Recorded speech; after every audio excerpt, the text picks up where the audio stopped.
এক মিনিট। এবার আবার কি? বলেই হৃদ আবার তার হাতটা ধরে ফেলল। হৃদ ধীরে ধীরে উঠে বসে তৃষ্পির কপালে খুব যত্ন করে একটা চুমু এঁকে দিল। এটা ছাড়া আমার সকল শুরু হবে না বলে মনে হচ্ছে। আর আপনি দিন দিন খুব দুষ্টু হয়ে যাচ্ছেন। শুধু আমার আইরিশের জন্য। তৃষ্পি মিষ্টি হেসে মাথা নাড়ল। তারপর দুজনেই হাত ধরে রুম থেকে বেরিয়ে নিচে নেমে গেল, যেখানে তাদের জন্য অপেক্ষা করছিল নতুন দিনের সূচনা। পরিবারের ভালোবাসা আর একসাথে কাটানো অসংখ্য সুন্দর মুহূর্ত। দুজন পাশাপাশি সিঁড়ি বেয়ে নিচে নামতেই ডাইনিং রুম থেকে ভেসে এলো প্রাণখোলা হাসির শব্দ।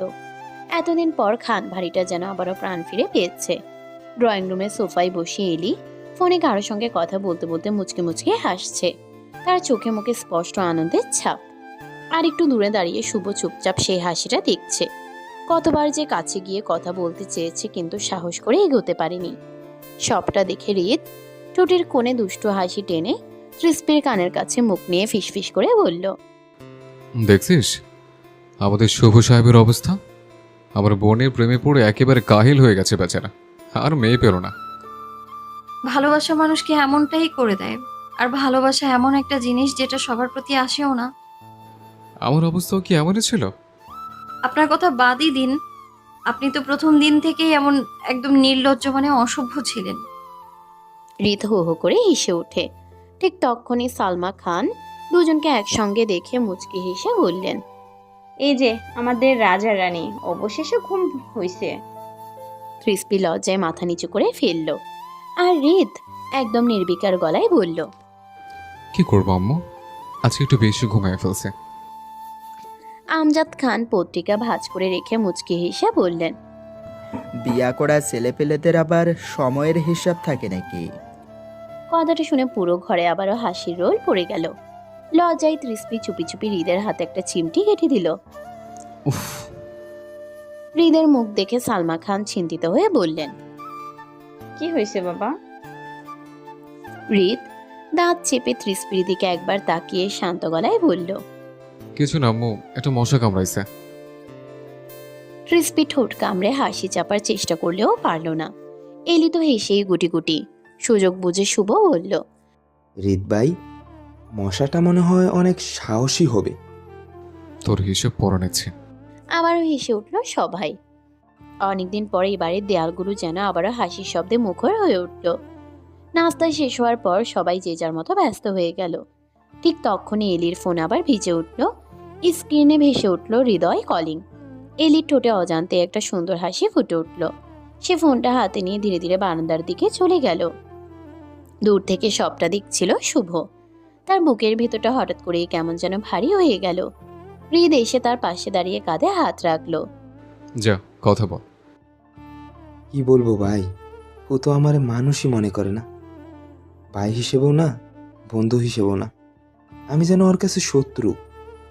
যে মানুষ সত্যি ভালোবাসে সে এত সহজে হাল ছাড়ে না। ভালোবাসার জন্য ধৈর্য লাগে। তুই শুধু নিজের জায়গায় অটল থাক। চেষ্টা তো করছি ভাইয়া, কিন্তু মাঝে মাঝে মনে হয় অনেক দেরি করে ফেলছি। এদিকে বারান্দায় দাঁড়িয়ে হৃদয়ের সঙ্গে গল্পে মেতে উঠেছে এলি। আচ্ছা, তুমি সত্যিই কাল আসবে? ফোনের ওপাশ থেকে হৃদয়ের হাসি মাখা কণ্ঠ ভেসে এলো। হ্যাঁ, এবার আব্বু আম্মুকে নিয়ে আসবো, আর তোমাকে অপেক্ষা করাতে চাই না। সত্যি? একদম সত্যি। এবার আমাদের সম্পর্কটা একটা নাম দেওয়ার সময় হয়েছে। এলির ঠোঁটের কোণে লাজুক একটা হাসি ফুটে উঠল। দূরে দাঁড়িয়ে শুভ সেই হাসিটুকুই দেখছিল। হঠাৎ মনে হলো বুকের ভেতর কেউ যেন নিঃশব্দে একটা দীর্ঘশ্বাস রেখে গেল। সে আকাশের দিকে তাকিয়ে মনে মনে বলল, হয়তো সত্যি দেরি করে ফেলেছি, তবুও শেষ পর্যন্ত চেষ্টা করব, কারণ সত্যিকারের ভালোবাসা শেষ নিঃশ্বাস পর্যন্ত হার মানতে শেখে না। কিছুটা দূরে দাঁড়িয়ে হৃদ সবকিছু নীরবে লক্ষ্য করছিল। তার ঠোঁটের কোণে রহস্যময় একটা হাসি ফুটে উঠল। মনে মনে বলল, দেখি শুভ, তোর ভালোবাসার গল্পটা শেষ পর্যন্ত কোথায় গিয়ে থামে। এলি বারান্দায় দাঁড়িয়ে হৃদয়ের সঙ্গে ফোনে কথা বলছে। তার ঠোঁটের কোণে লাজুক হাসি। আর একটু দূরে দাঁড়িয়ে শুভ চুপচাপ তাকিয়ে আছে। বুকের ভেতরটা কেমন যেন মোচড় দিয়ে উঠছে। সে মৃদু হেসে নিজের মনে ফিসফিস করে গুনগুনিয়ে উঠল, তুই হাসলেই সকাল নামে, মনটা রঙিন হয়, দূরে থেকেও তোরই নামে হৃদয় শুধু কাঁদে রয়। একদিন যদি বুঝিস আমায়, ফিরবি আমার দুয়ারে, সারা জীবন আগলে রাখবো, রাখবো হৃদয়ের মাঝে। মন আছে প্রাণ নেই, তুমি ছাড়া গতি নেই, সে কথা কি তুমি বোঝো না? ও এলি আমাকে কেন ভালোবাসো না? ও এলি তুমি কেন আমাকে বোঝো না? মন আছে প্রাণ নেই, তুমি ছাড়া কোনো গতি নেই। গানটা শেষ করেই শুভ দীর্ঘশ্বাস ফেলল। পাগল একটা মেয়ে, বুঝেই না কেউ ওকে কতটা ভালোবাসে। ঠিক তখনই হৃদ পেছন থেকে এসে শুভর কাঁধে হাত রাখলো। কি রে, একে একে গান গাইতেছিস কেন? কিছু না ভাইয়া, মনটা একটু অন্যরকম লাগতেছিল। হৃদ মুচকি হেসে এলির দিকে তাকিয়ে আবার শুভর দিকে ফিরে বলল, ভালোবাসার মানুষকে পাওয়া সহজ না, কিন্তু যদি ভালোবাসাটা সত্যি হয় তাহলে শেষ পর্যন্ত লড়াই করতে হয়, বুঝলি? শুভ এলির দিকে একবার তাকিয়ে ধীর গলায় বলল, আমি হার মানবো না ভাইয়া। ও যদি হাজারবার আমাকে এড়িয়েও যায়, তবুও একদিন নিজের মনের কথা বলবো, কারণ আমি সত্যি ওকে ভালোবাসি। এই তো আমার ভাই, তবে তাড়াহুড়ো করিস না, সময় আসুক, তারপর নিজের ভালোবাসাটা এমনভাবে প্রকাশ করবে যেন না বলার সুযোগই না থাকে। শুভ মুচকি হেসে মাথা নাড়ালো, কিন্তু তার চোখ তখনও আটকে আছে বারান্দায় দাঁড়িয়ে হাসতে থাকা এলির উপর। মনে মনে শুধু একটাই দোয়া করলো, একদিন এই হাসিটার কারণ যেন আমি হতে পারি। শুভ এখনো বারান্দার দিকেই তাকিয়ে আছে। এলি ফোনে কথা বলতে বলতেই হঠাৎ খিলখিল করে হেসে উঠল। সে হাসিটা যেন সরাসরি এসে শুভর বুকের ভেতর আঘাত করলো। অদ্ভুত এক হাহাকার ছড়িয়ে পড়ল তার মনে, তবুও চোখ সরাতে পারল না। সে শুধু মুগ্ধ হয়ে তাকিয়েই রইল। হৃদ কিছুক্ষণ চুপচাপ সবকিছু দেখল, তারপর মুচকি হেসে এসে শুভর কাঁধে আলতো করে চাপড় দিয়ে বলল, এইভাবে আর কতদিন দূর থেকে তাকিয়ে থাকবি? যা, এখনই গিয়ে মনের কথাটা বলে ফেল। শুভ একবার এলির দিকে তাকালো, তারপর নিচের দিকে চোখ নামিয়ে একটা দীর্ঘশ্বাস ফেলল। ভাইয়া, ওর সামনে গেলেই আমার সব সাহস কোথায় যেন হারিয়ে যায়। মনে হয় হাজারটা কথা বলবো, কিন্তু সামনে দাঁড়ালেই একটা কথা মুখ দিয়ে বের হয় না। এটাই তো ভালোবাসা, বুঝলি? যে মানুষটার সামনে বুকের ভেতর ঝড় ওঠে, তার সামনে সবচেয়ে বেশি কথা আটকে যায়। কিন্তু আর না ভাইয়া, আর না। অনেকদিন নিজের মনকে লুকিয়ে রেখেছি, আর পারছি না।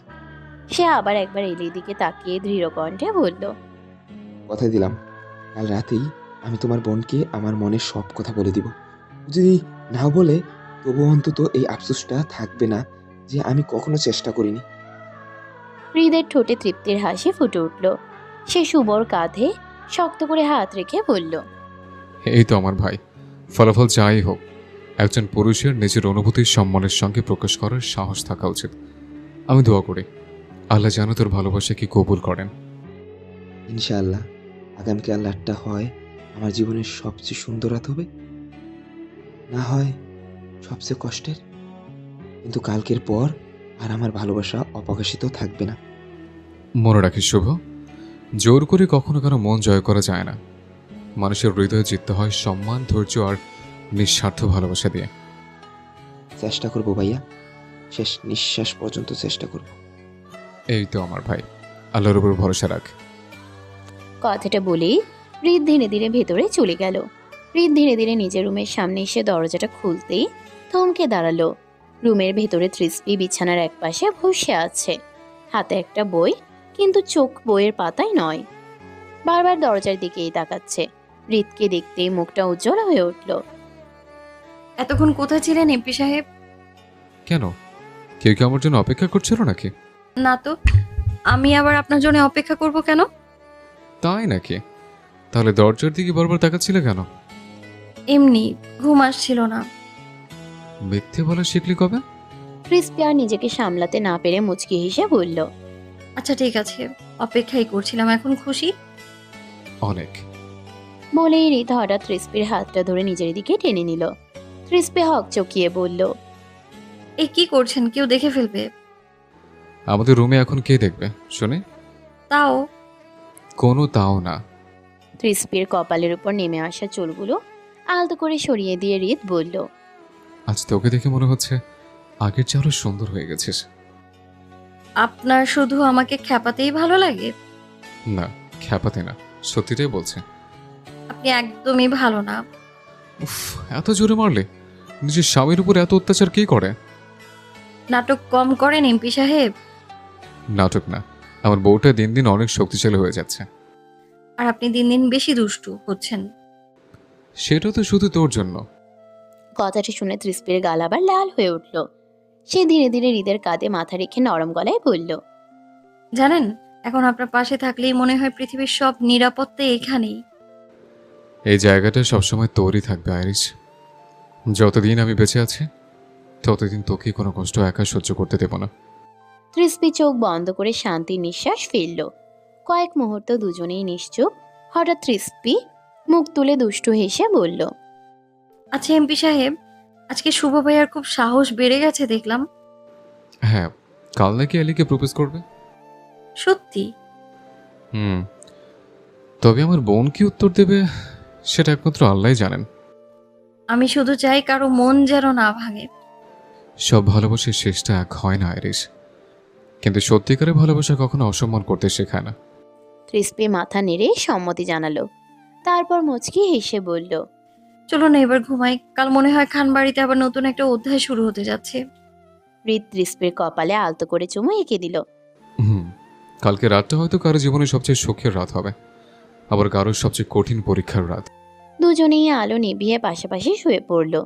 বাইরের রাত আরো গভীর হতে লাগলো। আর খানবাড়ির সবাই যখন নিশ্চিন্তে ঘুমিয়ে পড়েছে, তখন অদূর ভবিষ্যতের অজানা এক ঝড় নীরবে তাদের দিকে এগিয়ে আসছে। পরদিন সকাল থেকে খানবাড়িতে ব্যস্ততা।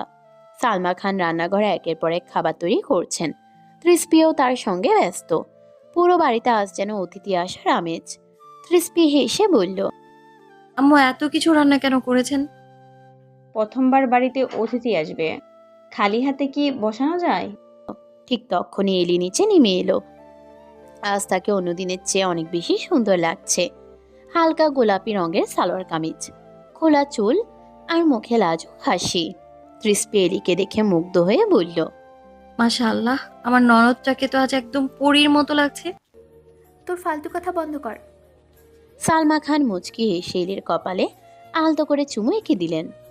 আমার মেয়ের যেন কারো নজর না লাগে। এদিকে সিঁড়ি বেয়ে নিচে নামছিল শুভ। এলিকে দেখে সে থমকে দাঁড়ালো। মুহূর্তের জন্য মনে হলো পৃথিবী তার কাউকে সে দেখছে না। হৃদ পাশে এসে কানে কানে বলল, কিরে, শ্বাস নিতে ভুলে গেছিস নাকি? না, মানে চোখ দুটো কিন্তু সব কথা বলে দিচ্ছে। শুভ মৃদু হেসে মাথা নিচু করে ফেলল। ঠিক তখনই বাইরে একটা গাড়ি এসে থামলো। গার্ড এসে জানালো, চলো সবাই।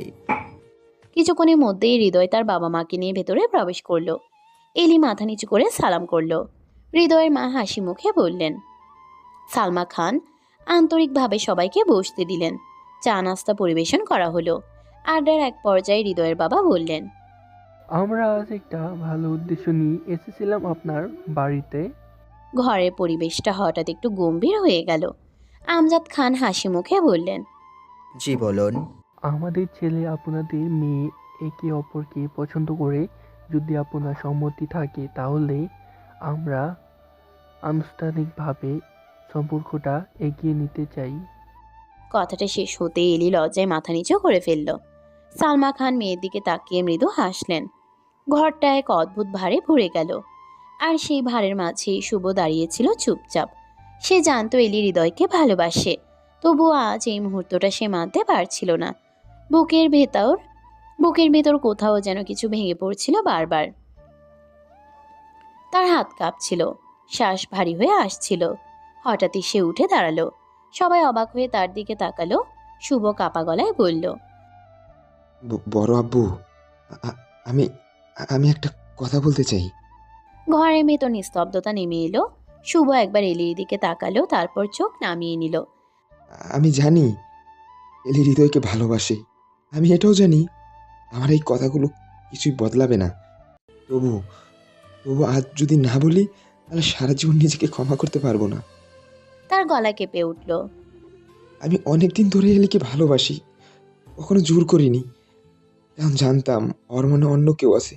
কিন্তু আজ আজ যখন দেখলাম ওকে আনুষ্ঠানিকভাবে চাওয়া হচ্ছে, তখন আর নিজেকে সামলাতে পারলাম না।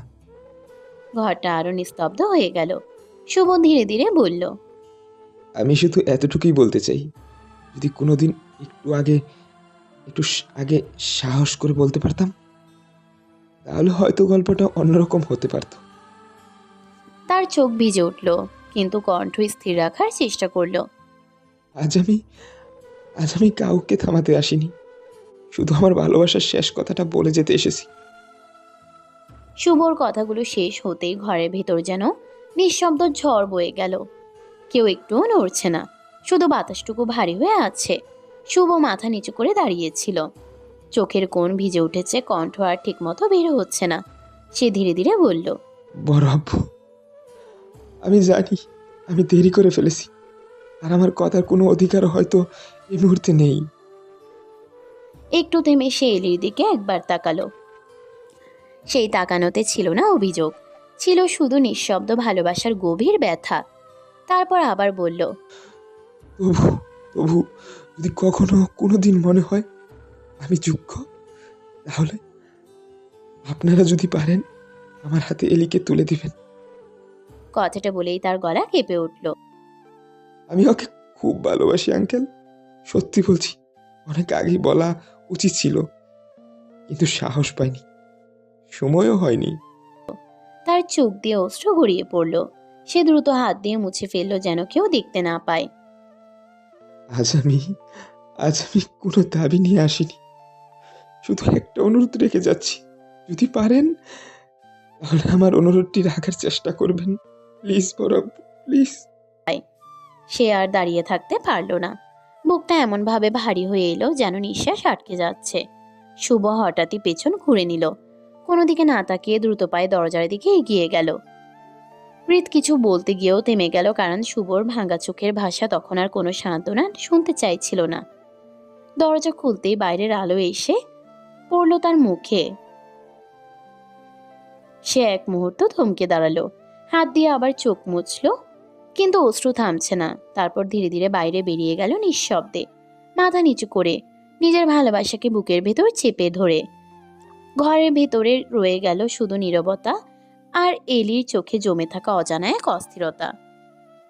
শুভর কথাগুলো শেষ হতেই পুরো ঘর নিস্তব্ধ হয়ে গেল। মনে হচ্ছিল কেউ যেন হঠাৎ করে সমস্ত শব্দ কেড়ে নিয়েছে। শুভ মাথা নিচু করে দাঁড়িয়ে আছে, বুকটা এত জোরে উঠানামা করছে যে নিজেরই শ্বাস নিতে কষ্ট হচ্ছে। ধীরে ধীরে সে মাথা তুলল, ভেজা চোখে একবার এলির দিকে তাকালো। সেই চোখে কোনো অভিযোগ ছিল না, ছিল না কোনো জোর বা দাবি, ছিল শুধু নিঃস্বার্থ ভালোবাসার অসহায় আর্তনাদ। ঠোঁট কাঁপতে কাঁপতে সে বলল, বড় আব্বু, আমি জানি আজ আমার এই কথাগুলো বলার কোনো অধিকার নেই, হয়তো অনেক দেরি করে ফেলেছি। একটা দীর্ঘশ্বাস বেরিয়ে এলো তার বুকের ভেতর থেকে।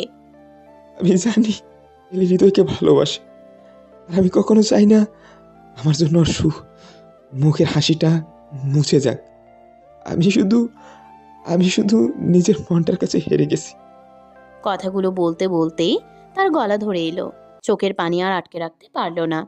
সে কাপা হাতে চোখ মুছতে মুছতে বলল, অনেকবার ভেবেছি বলবো, কত রাত ঘুমাতে পারিনি, শুধু একটা সাহসের অপেক্ষায় ছিলাম। কিন্তু যখনই ওর কাছে গেছি, সব সব কথার বুকের ভিতর আটকে গেছে। সে মৃদু হেসে ফেলল। সেই হাসিটা ছিল ভীষণ কষ্টের। আজ বুঝলাম, কিছু কিছু মানুষের ভাগ্যে ভালোবাসা লেখা থাকে, কিন্তু প্রিয় মানুষটাকে পাওয়া লেখা থাকে না। ঘরের প্রত্যেকটা মানুষ নিশ্চুপ। শুভ আবার বলল, আমি কাউকে থামাতে আসিনি, আমি শুধু চাই সারা জীবন যেন এই আফসোসটা না থেকে যায়। আমি কোনোদিন আমার ভালোবাসার কথা বলিনি। একটু থেমে সে আমজাদ খানের দিকে তাকালো, তারপর দুহাত একসঙ্গে করে কাপা গলায় বলল, একটা অনুরোধ করতে পারি বড় আব্বু? আমজাদ খান নিশ্চুপ হয়ে তাকিয়ে রইলেন। শুভর চোখ থেকে টপ টপ করে অশ্রু পড়ছে। যদি কোনো অলৌকিক কারণে এলির জীবনের সিদ্ধান্ত বদলে যায়, যদি কোনোদিন ওর মন আমাকে গ্রহণ করে, সে আর নিজেকে সামলাতে পারল না, হাউমাউ করে কেঁদে উঠল। কাঁদতে কাঁদতেই বলল, তাহলে যদি পারেন আমার হাতে এলিকে তুলে দিবেন। আমি কথা দিচ্ছি, নিজের জীবনের শেষ নিঃশ্বাস পর্যন্ত ওকে সম্মান করব আর ভালোবাসা দিয়ে আগলে রাখবো। পুরো ঘরে কান্না ভেজা নীরবতা। শুভ চোখের পানি মুছে ভাঙা গলায় বলল, কিন্তু যদি সেটা না হয়, তবু আমি আল্লাহর কাছে শুধু একটা দোহাই করব, যাকেও ভালোবাসে আল্লাহ যেন তার সাথেই ওকে সুখে রাখে। কারণ সত্যিকারের ভালোবাসা কখনো নিজের সুখ চায় না, প্রিয় মানুষটার সুখই চায়। কথাটি শেষ করেই শুভ আর এক মুহূর্তও দাঁড়িয়ে থাকতে পারল না। মাথা নিচু করে দ্রুত দরজার দিকে হাঁটতে লাগলো। দরজার কাছে গিয়ে একবার থেমে গেল, চোখ বন্ধ করে গভীর একটা নিঃশ্বাস নিল। হয়তো এই ঘরের ভেতরেই সে নিজের বহু বছরে লুকিয়ে রাখা ভালোবাসাকে চিরদিনের জন্য বিদায় জানিয়ে দিল। চোখের পানি মুছতে মুছতে ধীরে ধীরে বাইরে বেরিয়ে গেল। আর তার চলে যাওয়ার পরও ঘরের প্রতিটি মানুষের বুকের ভেতর শুভর ভাঙা কণ্ঠটা বারবার প্রতিধ্বনিত হতে লাগলো। সত্যিকারের ভালোবাসা কখনো নিজের মানুষটাকে কাঁদতে দেখতে চায় না। শুভ চলে যেতেই দরজাটা ধীরে ধীরে বন্ধ হয়ে গেল। দরজা বন্ধ হওয়ার সেই ক্ষীণ শব্দটুকুও যেন সবার বুকের ভেতর গিয়ে আঘাত করলো। ঘরের ভেতর এমন নিস্তব্ধতা নেমে এলো যেন কেউ নিঃশ্বাস নিতেও ভয় পাচ্ছে। সালমা খানের চোখ দুটো ভিজে উঠেছে। তিনি আঁচল দিয়ে চোখ মুছতে মুছতে বললেন, আহারে ছেলেটা বুকের ভেতর এত কষ্ট নিয়েও এতদিন হাসি মুখে ছিল। সাইমা খানও আঁচলে চোখ মুছে চোখের জল ফেলছে। ইকবাল খানের চোখও জলজল করছে। আমজাদ খান কথা বলার ভাষা হারিয়ে ফেলেছে যেন। রীত মাথা নিচু করে চুপচাপ বসে আছে, কি করবে কিছু বুঝতে পারছে না যেন। একদিকে আদরের ছোট বোন, অন্যদিকে ছোট ভাই। একজনের ভালোবাসা দেখতে গেলে আরেকজন যে অসুখী হয়ে থাকবে সারা জীবন। আমজাদ খান গভীর একটা দীর্ঘশ্বাস ফেললেন। ভালোবাসা লুকিয়ে রাখা পৃথিবীর সবচেয়ে কঠিন কাজগুলোর মধ্যে একটা। আজ ছেলেটার চোখ দেখে বুঝলাম ও কতটা অসহায়। রীত চুপচাপ দাঁড়িয়েছিল। ছোটবেলা থেকে শুভকে সে কখনো এভাবে ভেঙে পড়তে দেখেনি।